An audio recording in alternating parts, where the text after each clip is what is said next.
વલસાડના શહીદ ચોક નવા હરિજન વાસમાં રહેતા યુવાન ઉપર મોડી સાંજે વિસ્તારના જ એક યુવકે બોથડ પદાર્થ વડે હુમલો કરતા ચકચાર। ઘરની બહાર ખુરશીમાં બેસેલા યુવાન ઉપર વિસ્તારના એક ઈસમે કોઈ બોથડ પદાર્થ વડે માથા તથા શરીરના ભાગે મારી યુવાનનું માથું ફાડી નાખી ભાગી છૂટવાની ઘટના બનતા શહીદ ચોક વિસ્તારમાં ચકચાર મચી જવા પામી હતી।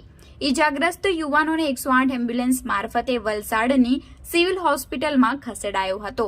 ઘટનાની જાણ થતાં સિટી પોલીસની ટીમ ઘટના સ્થળે દોડી ગઈ હતી। વલસાડ શહેરના શહીદ ચોક વિસ્તારમાં આવેલા નવા હરિજન વાસમાં બળવંત પંડિત નામનો યુવાન ઘરની બહાર મોડી સાંજે બેઠો હતો।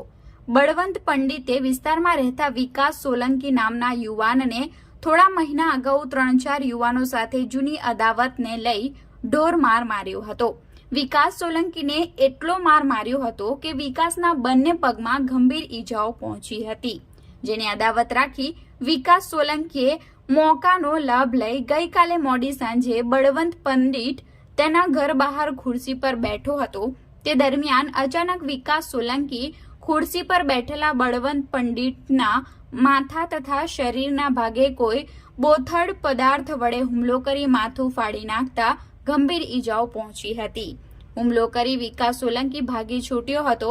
ઘટના બનતા આજુબાજુ વિસ્તારના લોકો દોડી ગયા હતા અને 108 એમ્બ્યુલન્સની મદદથી બળવંત પંડિતને વલસાડની સિવિલ હોસ્પિટલમાં સારવાર અર્થે ખસેડાયો હતો। ઘટનાની જાણ થતાં વલસાડ સિટી પોલીસની ટીમ ઘટના સ્થળે દોડી ગઈ હતી અને બળવંત પંડિત ઉપર હુમલો કરી ભાગી છૂટેલ આરોપી વિકાસ સોલંકીને ગણતરીના કલાકોમાં જ સિટી પોલીસે ઝડપી પાડ્યો હતો।